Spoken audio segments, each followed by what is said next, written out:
कानी बहू। किशोरी लाल जी के बेटे राघव की शादी की बात जगह जगह चल रही थी, लेकिन किशोरी लाल जी को कोई लड़की पसंद ही नहीं आती थी। और उसकी एक ही वजह थी, किशोरी लाल जी का लालची होना।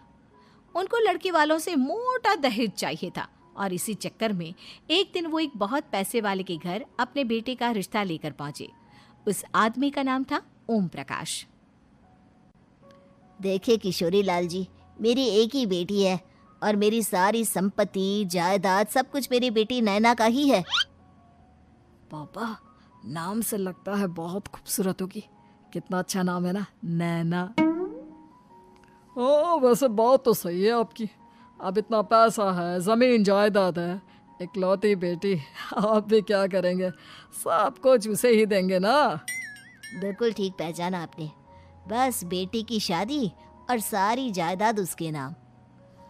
पापा, बिना देखे हाँ कर दीजिए ना। इतना अच्छा रिश्ता फिर कहाँ मिलेगा? माला माल हो जाएंगे हम। मैं अपनी बेटी को बुलाता हूँ। अरे नहीं नहीं नहीं नहीं, आपकी बेटी का नाम नैना है, सुनकर ही लगता है बहुत सुंदर होगी।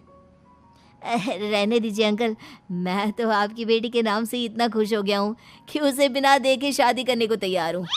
अब तो मैं उसका चेहरा सीधे शादी के बाद ही देखूंगा। और इस तरह राघव नैना का चेहरा नहीं देखता और उससे शादी कर लेता है। शादी के बाद अपनी सुहाग रात पर जब राघव नैना का घूंघट उठाकर देखता है तो नैना की आंखें बंद थी। कितनी खूबसूरत हो तुम नैना, जरा अपनी आंखें खोलकर मेरी तरफ देखो तो सही। नहीं, मुझे शर्म आती है। अरे, मैंने तुम्हें शादी से पहले भी नहीं देखा, और अब अगर तुम आंखें खोलकर मुझे देखोगी भी नहीं तो मुझे अच्छा कैसे लगेगा? इससे पहले कि नैना अपनी आंखें खोलकर राघव की तरफ देखती, अचानक से लाइट चली गई और राघव नैना को पूरी तरह से देख भी नहीं पाया। अगली सुबह नैना राघव के लिए नाश्ता बनाकर लेकर आई। अरे ये क्या, आधा पराठा सीका हुआ है और आधा बिल्कुल कच्चा। ये तुमने क्या किया नैना? बहू, तुमने क्या आधा पराठा तवे से नीचे लटका कर रखा था, जो आधा सिका है और आधा कच्चा? मुझे जितना दिखेगा उतना ही तो सीखूंगी ना पापा जी। जहाँ जहाँ मुझे नजर आ रहा था वहाँ मैंने सीख लिया, जहाँ जहाँ नहीं दिखा वहाँ कच्चा रह गया होगा। इसका क्या मतलब है? ये कैसा मजाक कर रही है तुम? अरे बहू, तुमने इतना लंबा घूंघट क्यों लगाया हुआ है? देखो, हमारे घर में बहुओं को बेटी की तरह रखा जाता है, और फिर तुम तो इतना सारा माल लेकर आई हो। देखो, ये घूंघट डालकर रखने की कोई ज़रूरत नहीं है। हाँ नैना, पापा जी ठीक कह रहे हैं, तुम तो आराम से रहो, अपना ही घर समझो। नैना अचानक से अपना घूंघट उठा लेती है। अरे ये क्या पापा, नैना की तो एक आंख फूटी हुई है। नाम से नैना, लेकिन ये तो कानी बहू निकली। मेरे साथ धोखा हुआ है, धोखा। बिना दिखाए अपनी कानी लड़की मेरे संग ब्याह दी। मुझे कानी बीवी नहीं चाहिए। मुझे अभी ओम प्रकाश जी से बात करनी पड़ेगी। आखिर उन्होंने मेरे साथ ऐसा किया क्यों? अरे, आप लोगों ने ही तो पापा से कहा था कि आप लोग शादी से पहले मुझे देखना नहीं चाहते। अब मेरे पापा पर क्यों इल्जाम लगा रहे हैं? अरे लेकिन उन्हें बताना तो चाहिए था ना कि तुम कानी हो, एक आंख से तुम्हें दिखाई नहीं देता। किशोरी लाल और राघव नाराज होकर ओम प्रकाश को अपने घर बुलाते हैं। पापा जी, ये आपने क्या किया? शादी से पहले बताया क्यों नहीं कि नैना की आंखों में परेशानी है? अरे, आप ही ने तो लड़की देखने से मना कर दिया था। अरे लेकिन आप बता तो सकते थे। आपको तो हमारी बेटी की प्रॉपर्टी चाहिए थी, वो भी पूरी की पूरी। अब क्या हुआ अगर उसे आधा दिखाई देता है? प्रॉपर्टी तो आपको पूरी मिल गई ना। अरे ये क्या बात हुई? मेरी शादी प्रॉपर्टी से नहीं, आपकी बेटी से हुई है।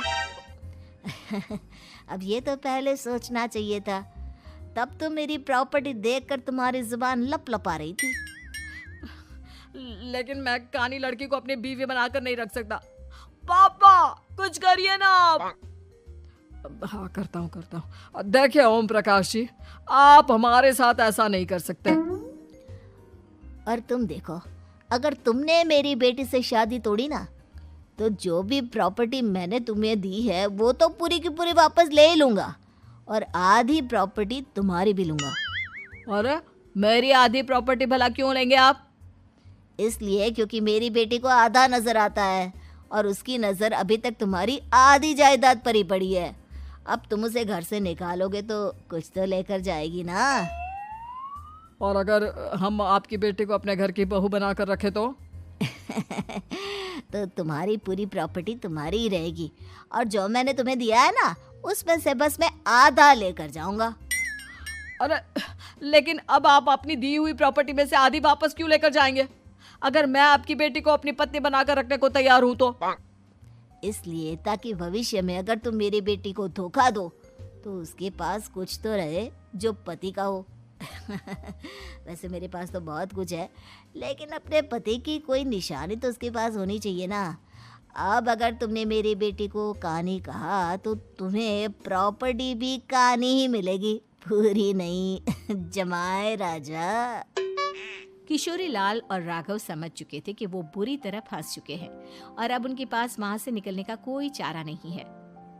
अब समझ में आया ना, लालच बुरी बला होती है।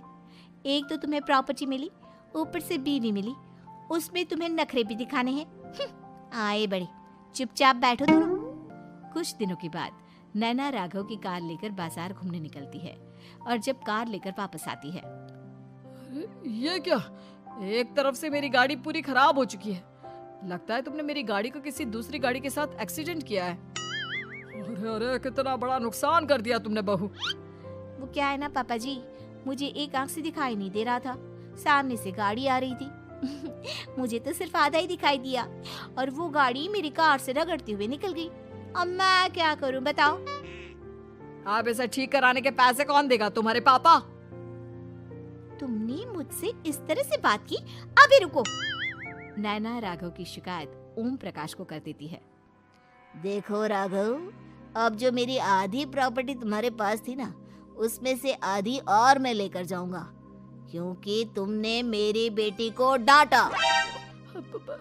अरे नहीं नहीं पापा जी, गलती हो गई, माफ कर दो। गलती की तो कोई गुंजाइश ही नहीं।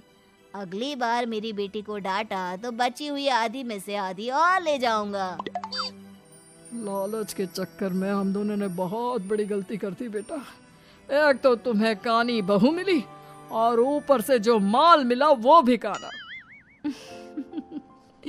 इस तरह राघव की हर एक गलती पर ओम प्रकाश उसकी प्रॉपर्टी का आधा आधा हिस्सा लेकर अपना सारा माल वापस ले गया और राघव को कानी बीवी से काम चलाना पड़ा। भाई लालच वाकई में बुरी बला है।